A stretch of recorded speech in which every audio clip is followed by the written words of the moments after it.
Hello and welcome into the GSMC Sports Podcast brought to you by the GSMC Sports Network. I'm your host, TJ Mabardi. We are coming to you live today on a Monday afternoon. Today is October 14th. The majority of Week 6 in the NFL is in the books, and we're going to be diving into some of the bigger headlines from what overall was a little bit of a weird slate of NFL games, and weird in a couple different ways. We can sort of get into it as we move along the show here. A lot of favorites sort of back returning. It's been a lot of upsets throughout the first handful of weeks. And across the board, we saw the majority of favorites this weekend handle business. So not a ton of super competitive games down the stretch of this, but overall still a lot to take away from. We are going to be starting in the NFC where the Dallas Cowboys were dismantled by the Detroit Lions. We're going to be talking about that game from the perspective of both Dallas, but then also diving into the Lions and what has been an extremely competitive NFC North through the first 6 weeks where all four teams have at least 4 wins. We'll be dissecting which one of these teams has the upper hand, who is likely to be the odd one out, and just talking about even the possibility of all 4 of these teams making the playoffs. So we're going to be diving into that. We are then going to be talking about the Sunday Night Football matchup between the Cincinnati Bengals and the New York Giants. 2 teams who at this point have been struggling out of the gates, and feels like every game means something for them to be able to even have an outside shot at making the playoffs. And it was the Bengals, not necessarily convincingly, but edging out the New York Giants. We'll talk about both of those teams. We will additionally talk about the Baltimore Ravens being able to hold on against the up-and-coming Washington Commanders team for a win there.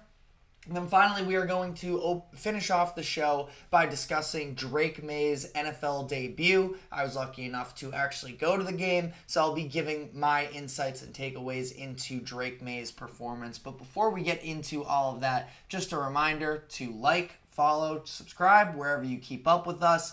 Be sure to use the comment section to give us your thoughts on the latest happenings in sports. Whether you have a quick comment or a thoughtful question, we want to hear what you have to say as we try and make the show as interactive as possible. And if you would like to become a bigger part of the show, you can use the super chat feature that is available on YouTube by clicking the $sign that's in the bottom corner of that, or you can go to the link that is streaming across the bottom ticker, that is gsmcpodcast.net. Either way, I greatly appreciate it. And yeah, without further ado, getting into our first segment of the day. The Dallas Cowboys are obviously at the front of all national headlines on a week-to-week basis, and this week coming out with a lot of, you could say, animosity to some degree towards the Cowboys for what was a very embarrassing performance on none other than Jerry Jones's birthday, of course, as well. So, a little bit of extra storylines there, but this was just a dismantling of the Cowboys, who I think that this is at a point where, I think that this was a very eye-opening game for a lot of the public. We've been saying on this show for the past handful of weeks that the Cowboys are not that good of a team. And this is a situation where we have seen them sort of hang in the mix thanks to a couple wins in these past 2 weeks against the Steelers and the Giants. Neither one of those teams, I think, are particularly great. And this was a moment where they are dealing with a number of different crucial injuries that is important to take into consideration. But that being said, if the Cowboys were going to have a chance to be one of the teams to beat in the NFC, they had to at least be competitive in this game. And that was so far from the case. The Lions end up winning 47-9. And we are going to dive into the Lions more specifically because I think that there is a ton of positives, and we do have to give them credit for being on the winning side of a blowout game like this, something that obviously for a decade or so prior to last season really was not in the regular repertoire of the Lions. They were the ones facing these brutal losses, and now they are on top. So again, we're going to dive into the Lions along with the rest of the NFC North, but I do want to just talk about where we are at with the Cowboys, because this was, like I mentioned, a brutal performance from them, really from both sides of the ball. And I think it's really interesting specifically to focus on just this idea of the Cowboys playing at home, because that was such a big storyline during the regular season last year when they were, for the longest time, undefeated at home. Their offense specifically was firing on all cylinders, one of the highest scoring units in the league when playing at home. And we have just come so far from that, really going back to that loss against the Packers in the NFC wildcard game last year, where it has just been sort of bad performance after bad performance. And again, Dak Prescott 100% deserves blame in this game. 17 of 33, 178 yards and 2 interceptions. A really bad game from him. I also think it goes so far beyond just him at this point when you take into consideration the fact that they are very much limited from a talent perspective outside of the wide receiver one position. CeeDee Lamb is still an excellent player. He ends up mostly showing up in this game, but ultimately they're just so one-dimensional. And especially against a tough defensive front like the Detroit Lions, we can see the very clear shortcomings of that offensive line that have continued to be an issue for them throughout the course of this season. Of course, the fact that they don't exactly have a true running back one either to take on the workload. I believe Ezekiel Elliott, it was within these past couple weeks, it might have been last week, I can double check here, but he finished, it was a few weeks ago against the Ravens specifically is what I was thinking about, when he finished the game with just 3 carries. Since then, it has been 5, 6, and 8, so he's getting a little bit more touches, and yet he is still top 20 yards rushing since week 1. And I think that that's just a huge concern for the Cowboys. Now, obviously, part of this does ultimately come back around to Dak Prescott, because the reality of the situation is when you are somebody who gets paid so much money, you are expected to overcome some of the other shortcomings on the roster, which is something that, again, very important to take into consideration when you're talking about dishing out these big-time contracts. And really, I wouldn't say none of. We're probably about 50-50 now, I would say 6 weeks into the season, in terms of how well some of these big quarterback contracts that were given out this offseason have aged. You look at Jared Goff, after having a slow start to the season, he has sort of, been able to rectify that and has been playing really good football as of late. And again, maybe we should save this for a little bit for later, but Jordan Love as well with the Packers, now that he's back and fully healthy, I think that they are only going to be on an upwards trajectory for the remainder of this season. And then on the other hand, it's probably even more so 40-60 in terms of good to bad, because you have Dak Prescott, who, again, I don't think that he's solely responsible for the Cowboys not being as good as they are, but, he definitely has not been playing well this season for the most part. And you also have Tua Tagovailoa, different situation there with the injuries, but of course still not aging great. And you have Trevor Lawrence as well, who ended up putting up another bit of a stinker, I suppose. I still think it's more so about the Jaguars as a team that hasn't aged quite as well, but that's a whole different conversation that maybe we'll dive into later this week. But again, Dak is sort of on the I wouldn't say hot seat necessarily. He just locked down his job security. So, that's not to that extent, but he is somebody who is going to take on a lot of the blame for this Cowboys team. And that's totally fair, but like I mentioned, that offensive line in the run game is non-existent for them up to this point in the year. You look at their defense as well, and, I guess the Cowboys a little bit of credit for holding the Steelers under 100 rushing yards the week prior. They had limited to the Giants to under 30. So those were at least steps in the right direction. But when we've seen the Cowboys at their worst, it's against opposing teams that have a clear identity, and that is running the ball. And that's what the Lions were able to do in this game.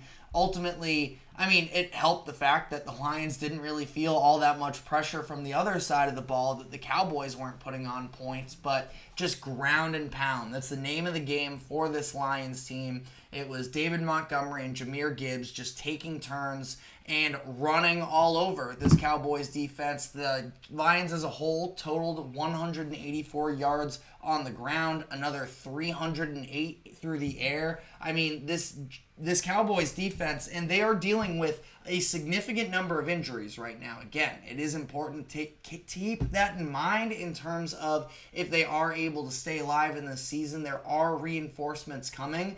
I just don't think it's going to be enough. And at that point, by the time that they are available, are the Cowboys even still going to be in the playoff picture is another huge question for them. So I think it would be irresponsible to fully write off the Cowboys for dead right now. They are playing in a division that is still winnable through these first 6 games. I mean, the Eagles end up pulling off a win against the Browns yesterday as well. That game wasn't really convincing whatsoever. The Commanders, and we're going to be diving a little bit more specifically into the Commanders later in this show, they put up a good fight against the Ravens, but they did end up losing, and I do think that there are still some pretty blatant shortcomings with that Commanders team. Again, not to dump all over them. They're 4-2. They're having an excellent start to the season that I do want to give them credit for. But that being said, I don't think that they are, head and shoulders necessarily above the Cowboys. I would, at this point, moving forward here, probably say that the Cowboys are the 3rd best team in the division, but I mean, they are still very much in the mix, and these are teams that are all going to play one another. So, should be really interesting to see overall there. But I do want to talk about the Lions as well, of course, and sort of help lead us into this conversation about the NFC North, because they have been firing on another gear as of these past few weeks. And it's because I think they are sort of circling back. Really, it's the past 2 weeks that their offense has taken it to the next level, but it's the fact that they are fully embracing who they are, and that is a team that can ground and pound and work you from the trenches, and it's helped them to just control these games as a whole. I understand in terms of football coverage, running the ball isn't the sexiest thing at this point, but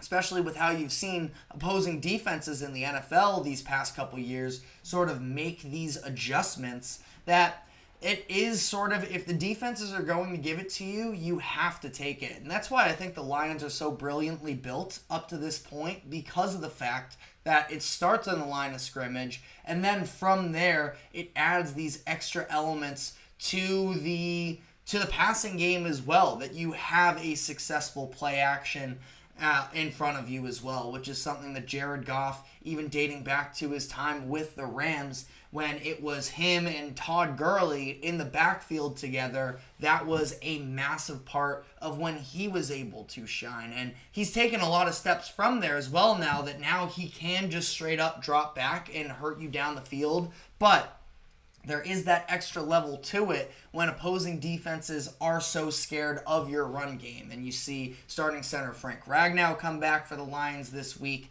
and now we're going back-to-back games where they have been able to dominate that line of scrimmage, which is so crucial, I think, to the overall functionality of this offense. And then on the defensive side of the ball, I mean, give them their props. Are the Cowboys a flawed team? Absolutely. But you have a number of these secondary members really making a name for themselves right now. I think that the standout of that group, at least, from this game and overall in terms of my expectations for the Lions, second-year safety Brian Branch has just been such an incredible add for them. Taken in day 2 of the 2023 draft, he has the combination of coverage skills. He can come up and make plays in the run game as well, where he ended up having a couple interceptions in this game as well.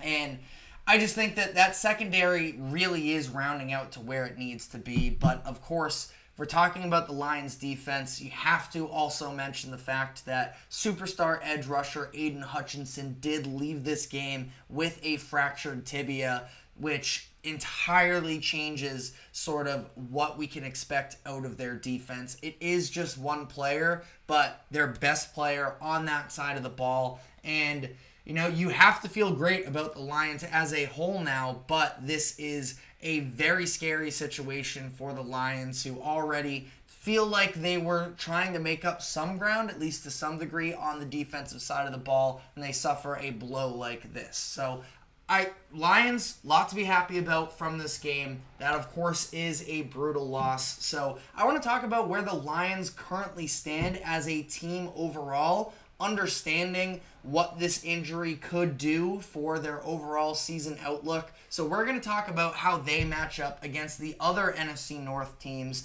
that, as a collective, went 3-0 yesterday. So we are going to be diving into that. But before we do so, we do have to take a quick break. Do not go anywhere. We will be right back.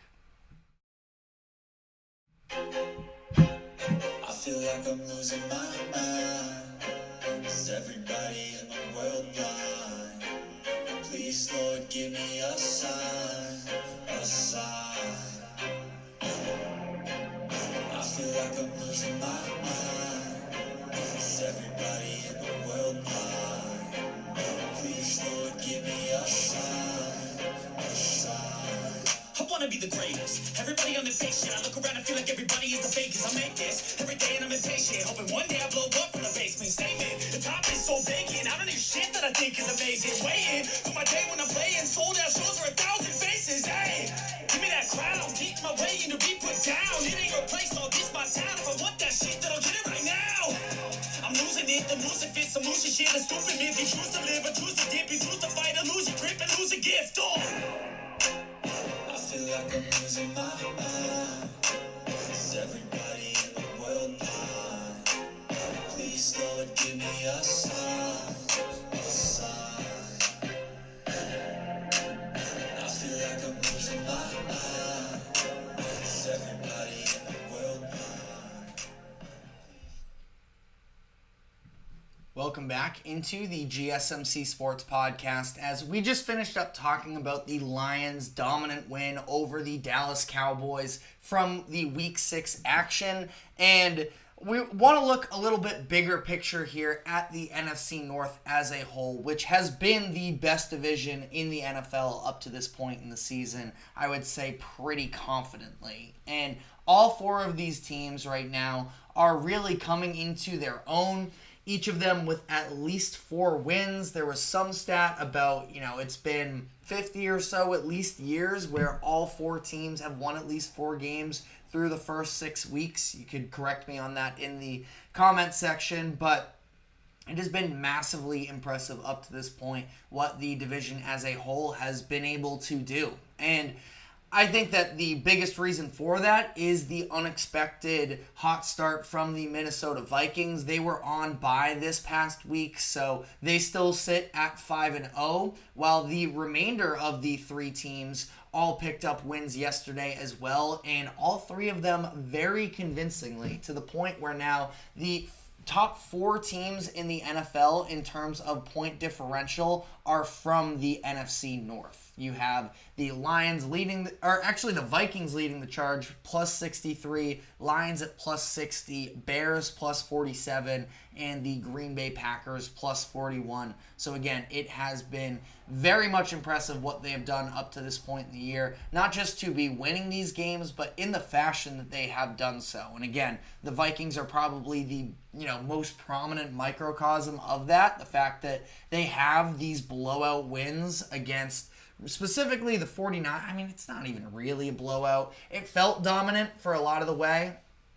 Final score maybe not quite the same, but I mean, against the Giants, the Niners, the Texans, the Packers, the Jets, all of those teams are at least, competent. And for the Vikings to be winning in the fashion that they are is is incredibly impressive. Now, I think that, at least for myself, coming into this year, I had the Lions as the clear frontrunner to win the division again, and they seem to be in great place to do so after their 4-1 start to the season. Although in yesterday's win, a very unfortunate wrinkle sort of comes into the picture that Aidan Hutchinson has fractured his tibia.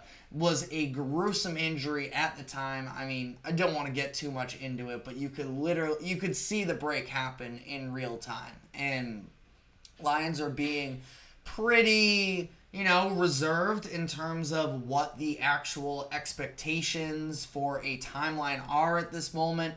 I have a very hard time imagining that he's going to be able to get back out on the football field. And if that is the case, again, speculating a little bit, I'm no injury expert, so if we have any doctors in the comments section, be sure to let us know and set us straight. But if Aidan Hutchinson is out for the remainder of the season, I think it is massively impactful on what the Lions have this year. Now, they are talented enough that they are clearly going to be able to stay alive, at least in the mix of things moving forward here. But I think that this is ultimately, when you look at sort of who the Lions are at this point, it has been the high-flying offense and then putting things together on the defensive side of the ball. And a big part of their sort of off-season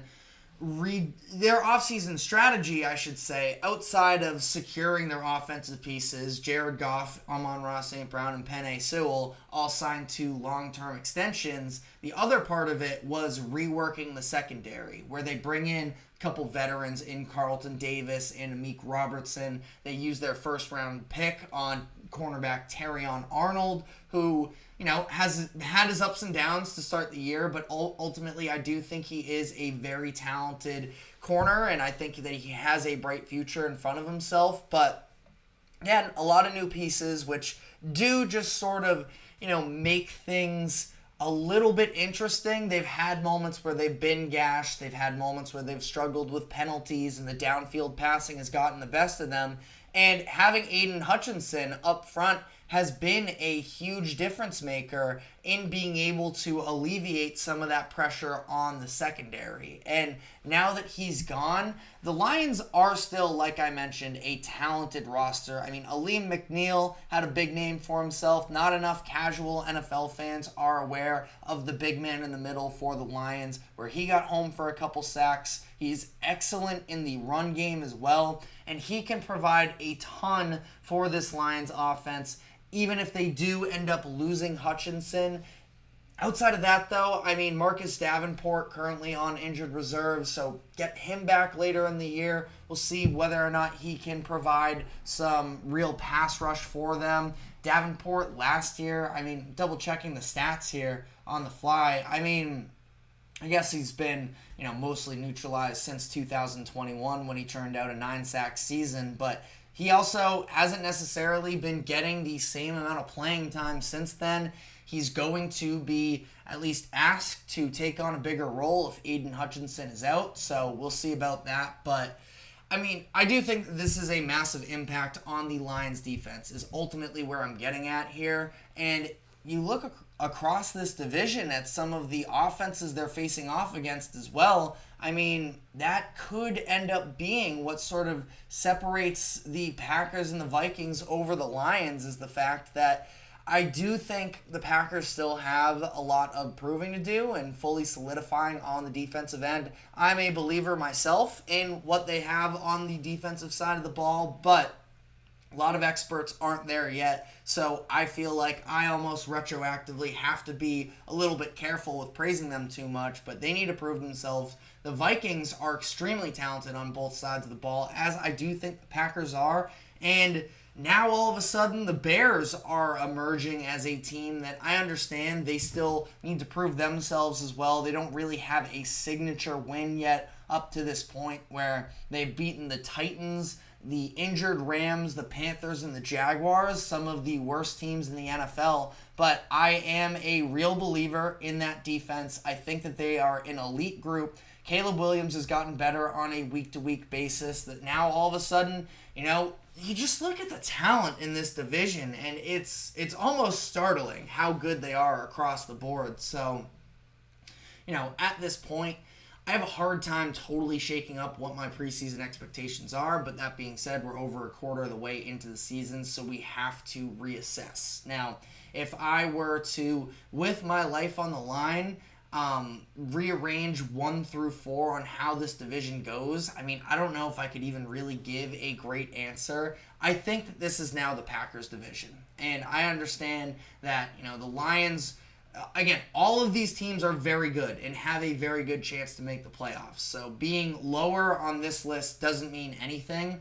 But I do think that the Packers, while the Vikings might be more sound on paper across the board, there is something about Sam Darnold, and it's not fair to him. He's playing at a Pro Bowl level, and he deserves a ton of praise. But in the second halves of these past couple games against the Packers and the Jets, I think we've seen slippage, and we've seen the turnovers not significantly impact them, but hasn't been quite as smooth as it was out of the gates, and that's totally fine as well. It doesn't have to be life or death or anything like that, but I do think that there's going to come a moment where Sam Darnold does sort of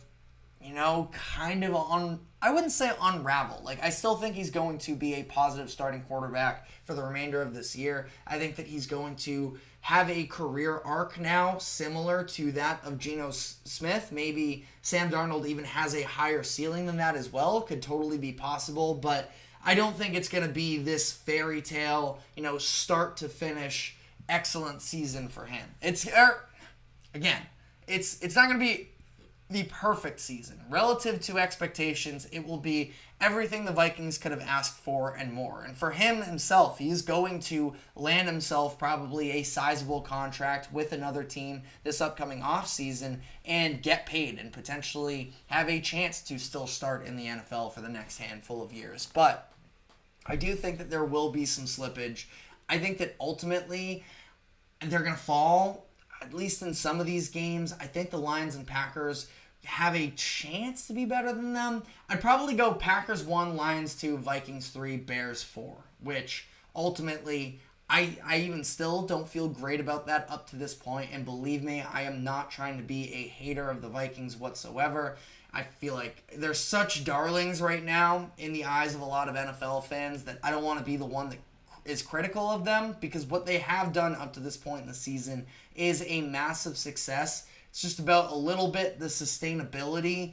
I have some doubts there, and maybe that is unfair of me. Maybe they end up making me look stupid, but I think that ultimately they fall a little bit. They'll still probably make the playoffs. And I did sort of very briefly look into the past couple seasons since the NFL expanded to the 7 playoff team per conference format. There were a couple instances. In theory, the AFC North was close last year, considering that the Bengals were the first team out with 9 wins, but they were still 2 games back of the 7 seed. If you look at 2022, it was the NFC East that, we've seen them sort of ricochet back and forth from being good and bad over the course of the past 5 years or so. 2022 was the year where the Eagles won the division with 14 games. The Cowboys and the Giants were 2 of the wild card teams. And then ultimately the Commanders were just half a game out, or it would have been, 1.5 games out. They were 8-1. They needed a 9-7 record to be in. So you turn one of those losses into a win, they actually would have had the tiebreaker because they had the tie to their name as well. So very interesting situation to monitor going forward here. Again, I have the Packers as the number 1 team in the NFC North at this point. Lions at number 2, Vikings at number 3, and the Bears at number 4. This is in terms of projections for the final season standings. These are not power rankings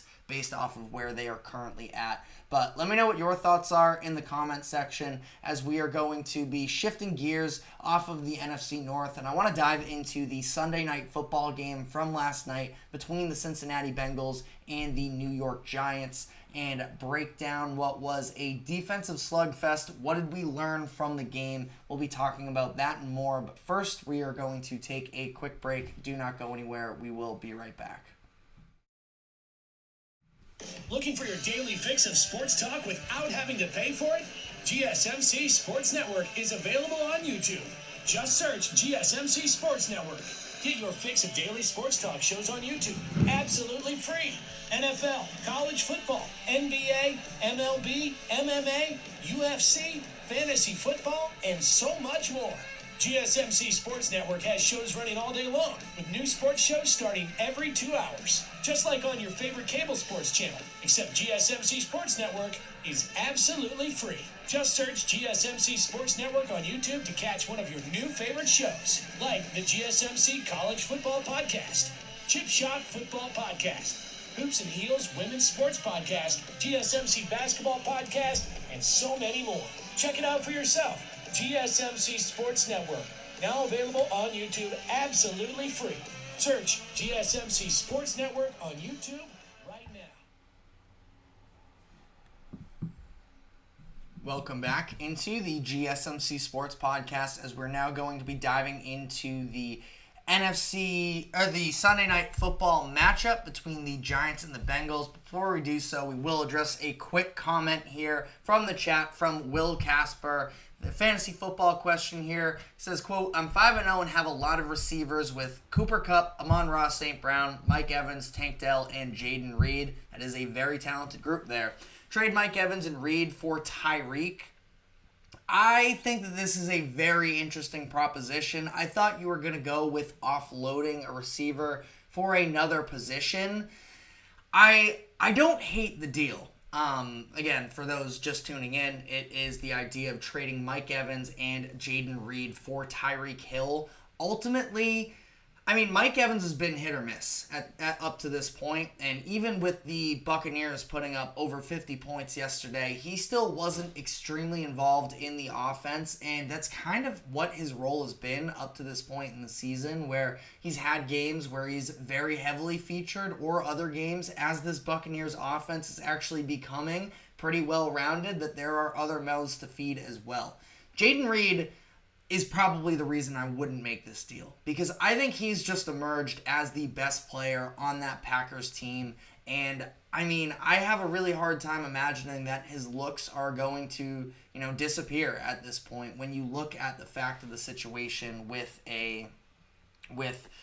Christian Watson being injured, Romeo Doubs, who did have a couple touchdowns yesterday and seemed to be more featured, but still a little bit of that drama behind the scenes possibly there. Maybe they resurrected it. But Dontavian Wicks, another one, he is tied for second in the NFL and drops right now. That I think Jaden Reed is going to continue to get the ball, and that is through the air game, but they love using him as a gadget guy as well. I mean, they will do end arounds and give him carries as well. I don't think that his targets and looks are going to disappear at any point. So I would say no. You do have a number of different wide receivers, but I would probably, look elsewhere. But we're going to shift focus back here to last night. The Cincinnati Bengals faced off against the New York Giants on Sunday Night Football, and it was one of the more forgettable primetime games, I think, of the season as a whole. It was competitive, at least, and there were good things to take out of this, specifically from two defenses that had a lot of question marks coming into this game between Cincinnati and New York, where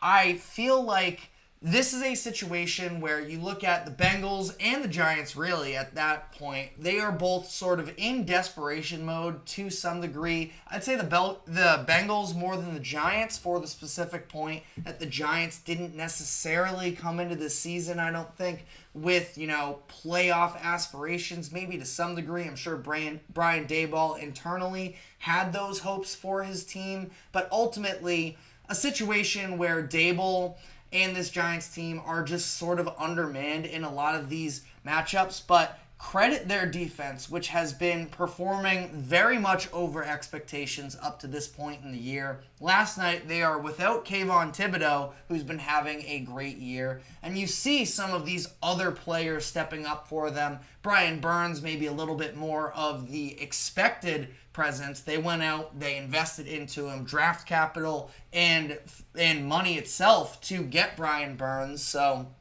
good to see him stepping up in a moment like that when they need him. And then on the other end, I mean, Azeez Ojulari, obviously he ended up falling off of that sack of Joe Burrow earlier in the game that could have potentially been a safety. Announcers were sort of pinning it on the new rules. I don't know. I just think it was kind of a soft tackle from Ojulari, but then he bounced back with what was an incredible performance where he was kind of everywhere. He had a couple sacks, a couple tackles for losses.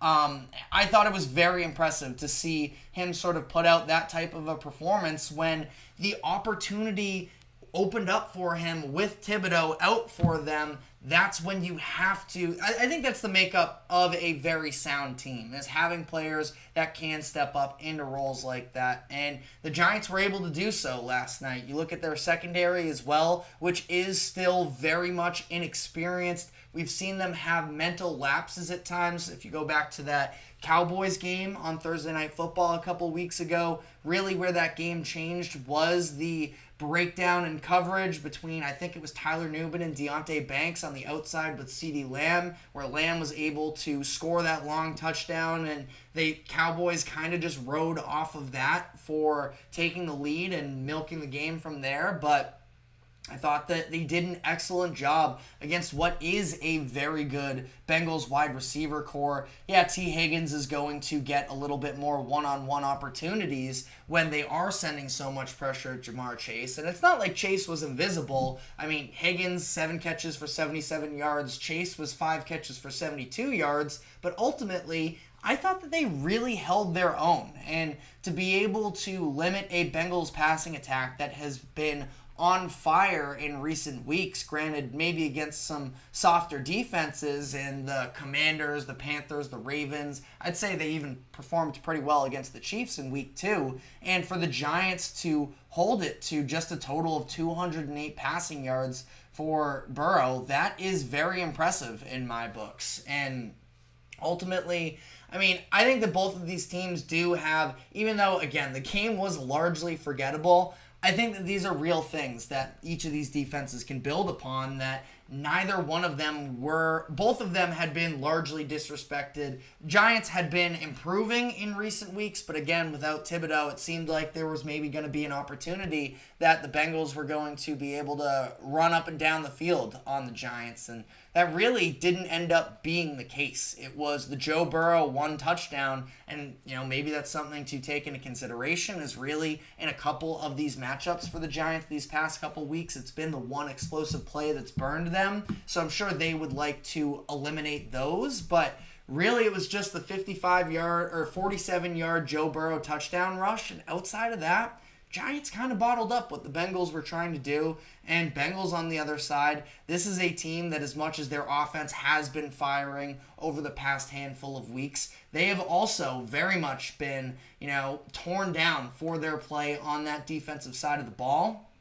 And for good reason, because it has been very ugly on a number of these occasions. But that being said, I mean, the Bengals are now, they at least pitched this mostly shutout, where obviously it's the 1 touchdown. I mean, Tyrone Tracy, he ends up, having a decent game for himself, but ultimately Giants just, they were going for it on 4th down on the regular. They didn't even really coach around, trying to get these chunk plays on 3rd downs. It got to a certain point where Brian Dable was just like, whatever, we're just going to run this 4 downs every time. Let's run it on a 3rd and long. Let's just try and make this a more manageable 4th down conversion, which is crazy, but it's also just kind of the reality of the situation for the Giants, where their offense is still just so limited. And I understand at some point, in the GSMC production meeting earlier today, we're talking about, well, this is what you get out of the Giants.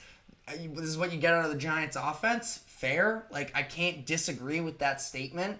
But it's a little bit more than that, I think, facing a Bengals defense that has been terrible to start the year. And, you know, Daniel Jones is somebody where I have defended at times in terms of I think that he is a scapegoat, and he's been sort of, you know, put for a lot of the blame for some things that are even out of their control. Their defense hasn't been elite for the past couple years.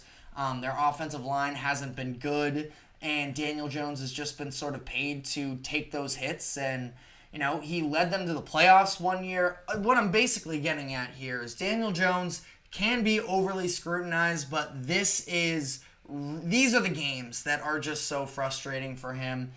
I understand there are other situations where you go back to a game like against the Cowboys and ultimately he played fine, and if the rest of the team was better, they would have won. He missed some of the deeper opportunities. The lack of aggression from him is something that I came out of that game with a lot of frustration with, and I kind of mirror a lot of that sentiment here.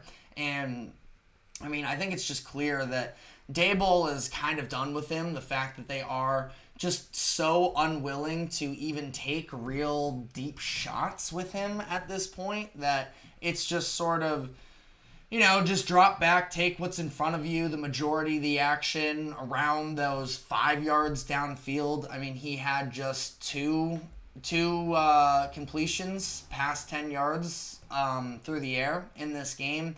Not really a great look there. I mean, again, I guess they moved it fine, but I just thought this was massively disappointing, and I know that a lot of Giants fans probably feel that same way, that they, you know, actually did sort of they did objectively outgain the Bengals throughout the course of the night. They were able to actually win the time of possession battle. They had 11 more first downs than the Bengals did in this game, but really it is one explosive play allowed on defense and their offense just not being able to actually step up are what were so detrimental for them in this game. And ultimately, you know, they fall. Neither one of these teams you have to be feeling excellent about. Like I mentioned, I started this segment off a lot more optimistic than I just got with the Giants towards the end of this. But, I mean, both of these defenses should be proud of themselves for how they played last night. Obviously, it's a little bit more frustrating for the Giants, who that one play is really what burned them. The other touchdown that came was basically at the end of the game when it was just about wrapped up. With a minute and 52 left in the game. But, I mean, either way, this is a situation where I don't feel great about either one of these teams in terms of playoff hunt, but can't say they're dead just yet. And especially if they can continue to get that level of play against different offenses. If they can get that level of play out of their defenses against maybe some higher level teams, then, I mean, that's a lot to build on. And especially for the Giants, where I do think that the Bengals are a legitimately good offense. But let me know what your thoughts were from this game. We are going to be switching gears here, and we're going to be diving into the Washington Commanders falling just short against the Baltimore Ravens. Going to be talking about that game as the Commanders are hoping to make sure that this wasn't just a little bit of a flash in the pan for the level of success that they had early on in the year. We're going to be diving into this, but first we are going to take a quick break. Do not go anywhere. We will be right back.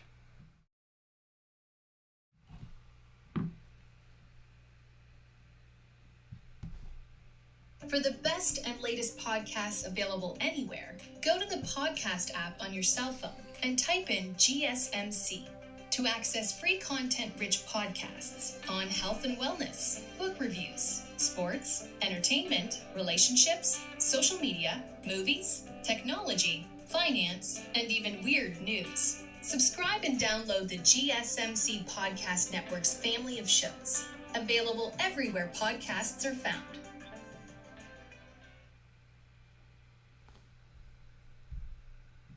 Welcome back into the GSMC Sports Podcast, as we are now going to be diving into the matchup between the Ravens and the Commanders. We just talked about the Bengals-Giants and what was the Sunday Night Football game. this was the game that a lot of people wanted flexed into that spot, and ultimately, I think it would have had a little bit more juice. Ultimately, it was a pretty good game where the Ravens were able to sort of control the majority of the game, I would say, but the Commanders still a lot to feel good about coming out of this game, specifically Jayden Daniels still holding his own, and this team as a whole just being able to be in the mix with one of the top dogs in the NFL in the Ravens. But we can start on the Ravens side of this because this is their 4th straight win, and after what was maybe a little bit of a concerning start to the year, they are sort of back to who they should be, and we've been talking for weeks now about the idea of this identity.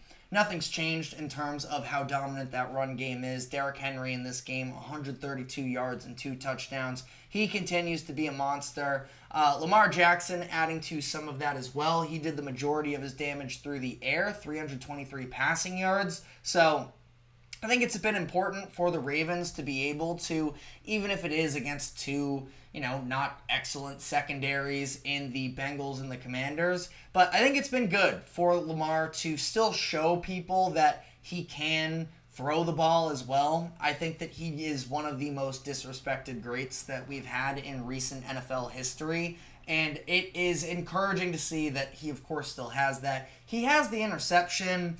I think blame goes maybe a little bit 50-50. That one was in the red zone where he threw it a little bit ahead of Mark Andrews, but it hit him in the hands. It definitely could have been caught. That one pops up. But, it was that play, and it was the fumbled snap just outside of the red zone in the first quarter. Those two together sort of kept the Commanders in this game. It could have been a much bigger blowout win for the Ravens. Ultimately, I'm glad that it was a little bit more competitive because it's more fun for us as viewers. But, I come out of this game feeling excellent about the Baltimore Ravens and where they are currently at.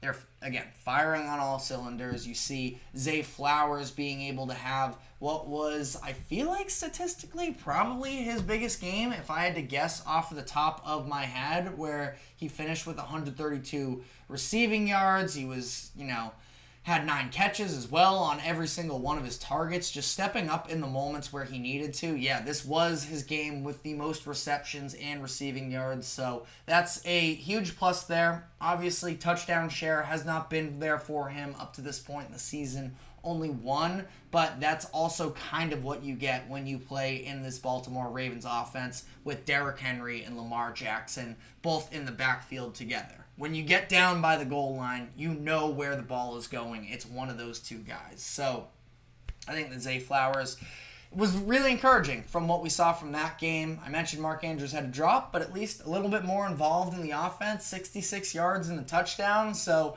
that was good for him as well. But overall, the Ravens, this is kind of what I expected from them in this game. And again, could have been a much bigger win. So hard to pick out too many flaws in this team other than the fact that they are still kind of struggling against the pass, which would be my biggest concern for them. And they've played some good opposing quarterbacks up to this point in the year.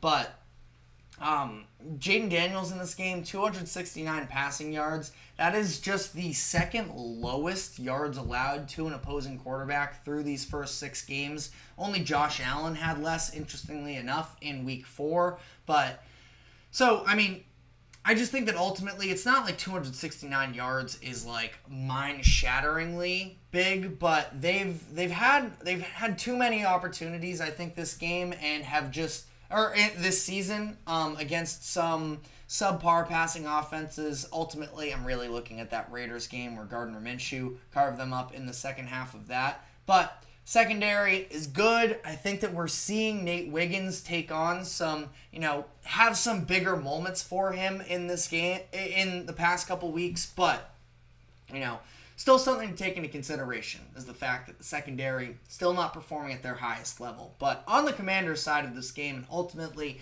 I think that it was more interesting what they were going to do against the Ravens. I always thought this was the Ravens' game to win. It was more so about, can the Commanders hang? And ultimately, they got some breaks, like I mentioned, in the first quarter with a couple Ravens turnovers inside of the Washington 25, but still, Commanders did a pretty good job of hanging in this game as a whole. Now, The issue is their defense, and that is sort of where, if you aren't a believer in the Commanders, it's that you think that they can still be gashed a little bit more, and it seemed that way in this game, allowing a total of 484 yards to the Ravens offense, a very good Ravens offense, a physical one for sure, that isn't a great matchup, but that being said, I mean, the optimism for the Commanders' defense comes from that front seven with some of the, big guys, big names that they either drafted within the past handful of years or spent some money on a couple of these guys this past offseason,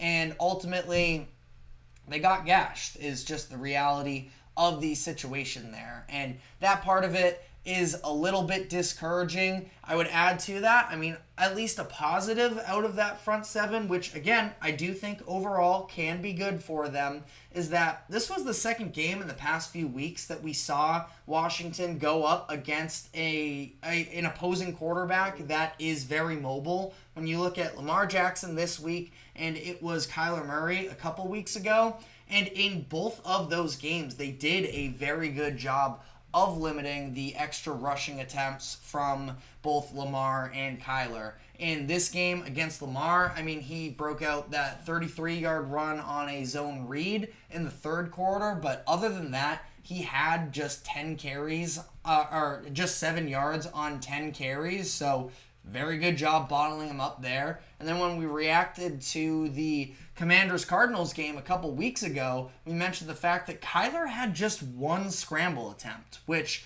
is probably one of the only times Kyler has ever finished with one rush attempt while he's actually fully healthy. So Dan Quinn, the strategist, obviously coming from a defensive background as a defensive coordinator, he invested into some of these edge rushers, and they're doing a very good job at containing. And maybe it's a little bit, to some degree, a moral victory there after you still allow 480 yards, but I think it's still noteworthy that, that is a front seven that can provide something for you. And ultimately, they end up losing this game. The secondary, I do still think, is a pretty significant concern. Benjamin St-Juste was getting torched for a lot of this game, both from penalties and just allowing receptions. Emmanuel Forbes, who I believe was inactive for this game, not sure if he's ever...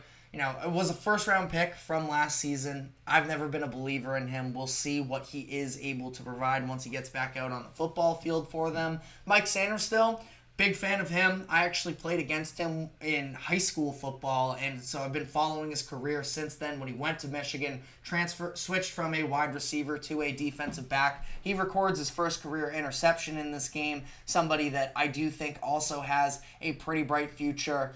Because of the fact that Forbes hasn't been available for them, he's been playing a little bit more on the perimeter. I think Sanders still can be his best more so in the slot as a nickelback, but either way, it's not that they are totally without talent in that secondary, but in terms of being legitimate Super Bowl contenders this season, I just don't think that defense top to bottom is good enough at this current moment, and it's not something that can't be built upon for the future. I think that the Commanders, for a lot of people, were dark horse playoff contenders. If they weren't that for people, they were out of the playoffs, including myself. I did not see this level of success from the Commanders coming into the season. I thought it was going to be too much for that offense to overcome in terms of a defense that isn't great. But, they've looked, I would say, pretty clearly to be the best team in the NFC East up to this point in the year. Now, they're leading the division right now at 4-2. Certainly a long way to go, especially considering the fact that the Commanders, even when they've been competitive in these past handful of years, losing the divisional games has been the Achilles heel for them. You look at last year when they were neck and neck with the Eagles in each of those games, weren't able to actually pull it off. You can see if maybe on the fly here we can look at what their divisional record would have been, but they lost both of their games to the Eagles. Looks like as well they lost both of their games convincingly to the Cowboys as well.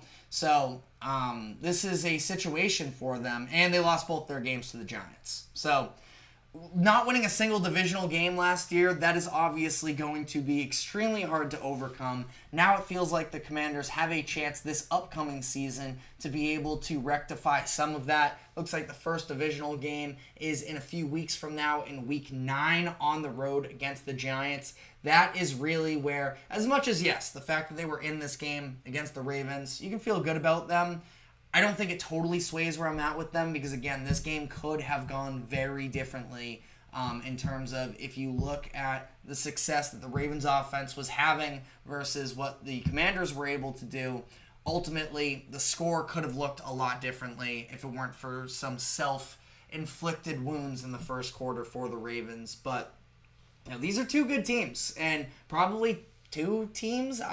Ravens obviously are. Commanders, I would still probably argue, are a top 10 team in the NFL. You'll have to stick with us for, I think, Thursday is probably usually when we do our top 10 teams in the NFL. So see whether or not the Commanders are able to hold on to one of those spots. They were 8 coming into this week, or 8 or 9. So we will see about that. But we are going to be now moving on here from one rookie quarterback in Jaden Daniels to another one that made his NFL debut, and that is Drake Maye, who got his first career NFL start yesterday. I actually was at the game, so I got to, be at least in the building for it. So we'll be diving into what I saw from him and just the overall situation of what does the remainder of the season look like for New England and for Drake Maye. So we are going to be diving into that, but before we do so, we are going to take our final break. Do not go anywhere. We will be right back.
Welcome back into the GSMC Sports Podcast for our final segment of the day, where we are going to be diving into the first career NFL start for the number 3 overall pick in this past year's draft, Drake Maye, starting for the New England Patriots. I actually was lucky enough to go to the game, got surprised with some tickets earlier that morning, so made the trek out to Foxborough, and ultimately, I think overall it was a pretty good experience. Now, it was very much far from flawless. Maye was 20 of 33, 243 passing yards, 3 touchdowns, 2 interceptions, and a fumble. But I think that there was a lot of good in there, and especially considering what this Patriots offense had looked like up to this point in the year. They hadn't had, I'm going to double check this here, but I believe that they had not had a single game with a quarterback passing for over 200 yards. The most that Jacoby Brissett ever got to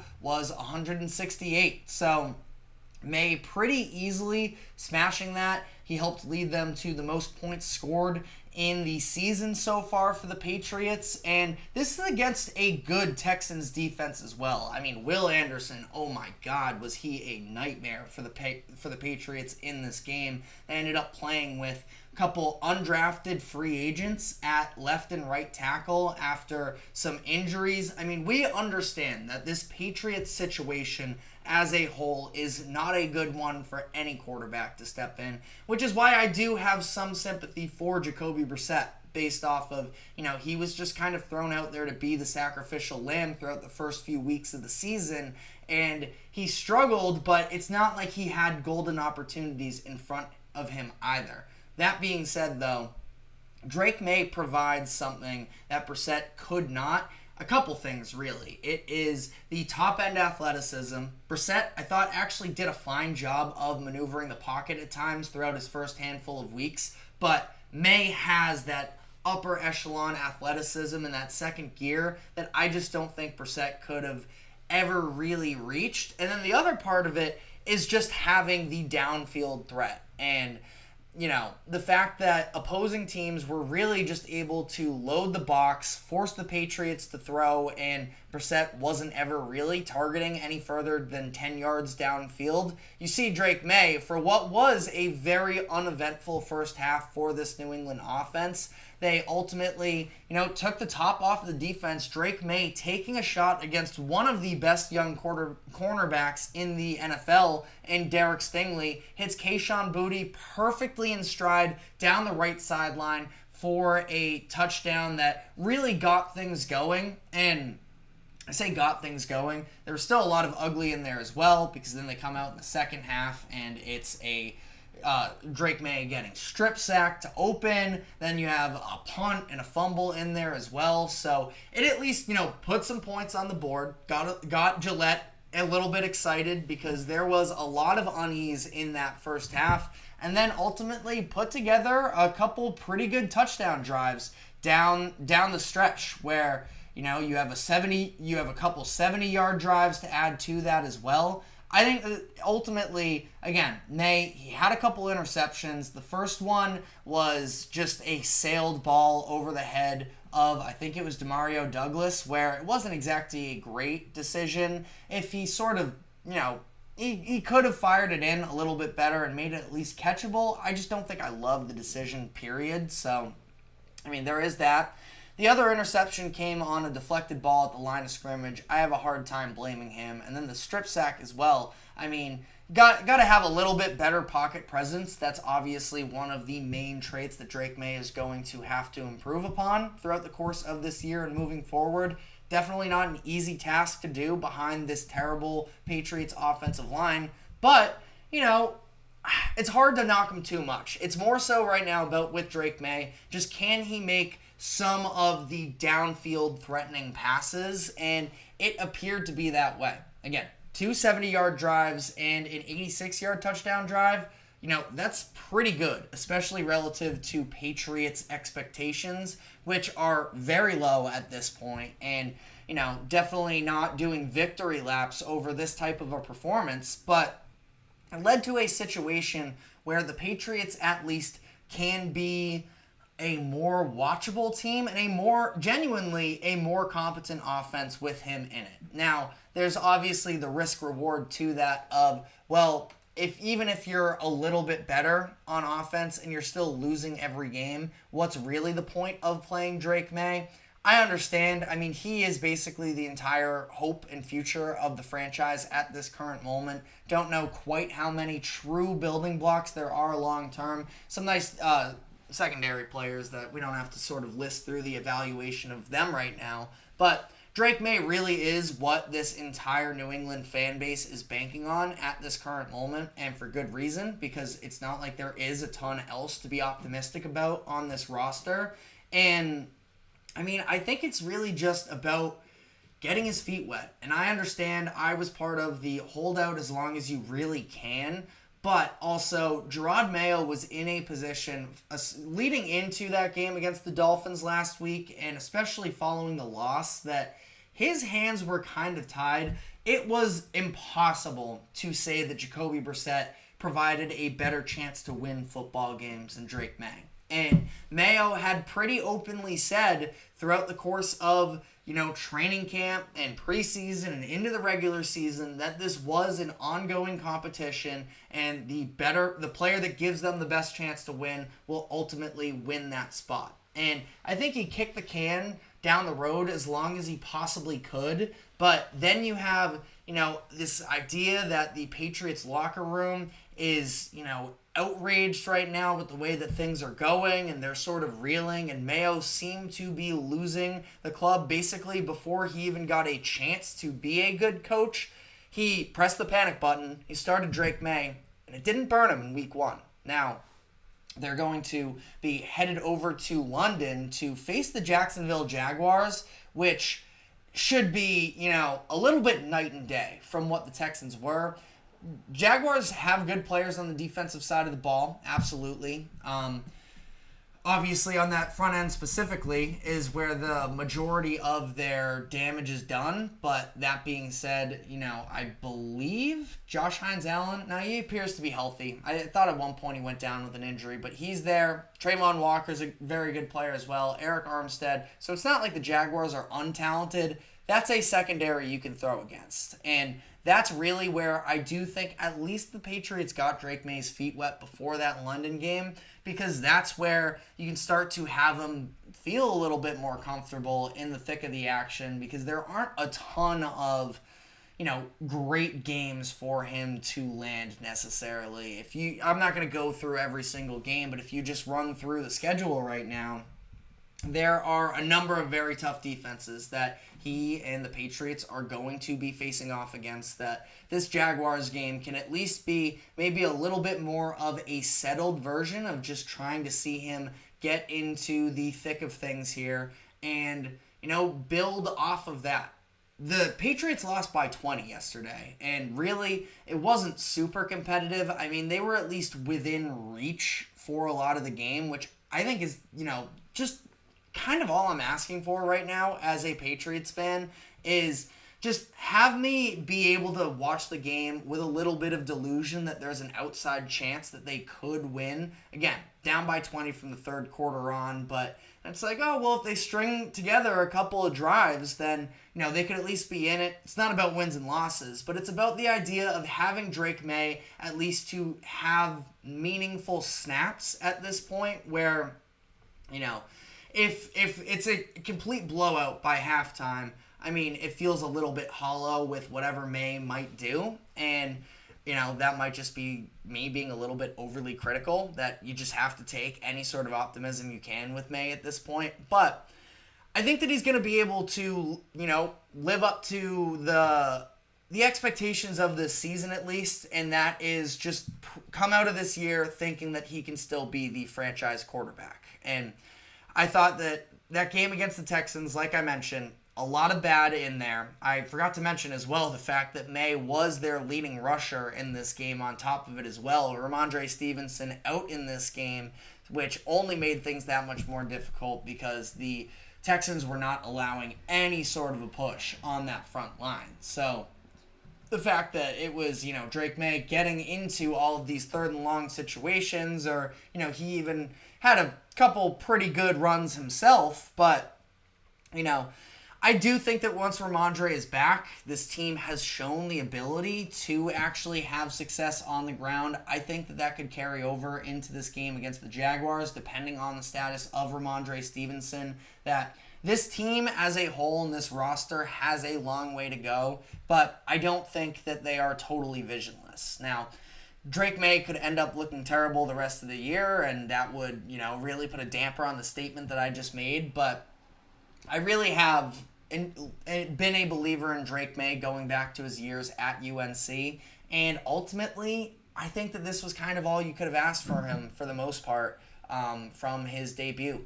Definitely not perfect, but gave the individual moments of showing that he is capable of doing it.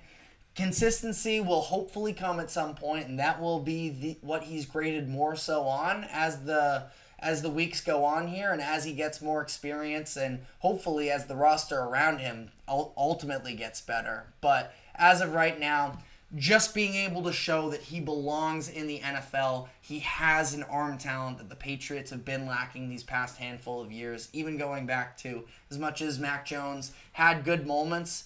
That throw that Maye made at the end of the first half is something that I just don't think that Mac Jones could have done. There was a stat that I saw on Twitter earlier today that was the third touchdown of 35-plus air yards since 2020 for the Patriots. One of them was a Mac Jones Hail Mary that was bobbled and ultimately caught by someone else who ran into the end zone. Don't know what the Cam Newton one was off the top of my head, But the fact that Maye was doing something that Patriots fans had been waiting years for in his first game against a tough defense, again, targeting one of the best cornerbacks in the NFL, I think that's a huge win, honestly. And I know the bar is very low. Sounds maybe a little bit pathetic, but it's about the vision. That's what it is right now. Am I a little bit, delusional talking about the Patriots? Possibly, but I don't think I'm, necessarily either over the moon, overhyping him right now. I thought it was a good start. Thought there were a lot of other quarterbacks this year that, would have struggled in that situation more. Getting 21 points out of that game ultimately, pretty impressive in my eyes. But let me know what your thoughts are in the comments section. That is all the time we have for today. Thank you very much for tuning into the GSMC Sports Podcast. Thank you to the GSMC Sports Network for allowing us to host this show. Remember to like, follow, subscribe, wherever you may be keeping up with us. Be sure to check us out on social media as well for more exclusive short content. And we will be back tomorrow afternoon, same time as always, at 2 o'clock p.m. Eastern. We will see you then. Take care.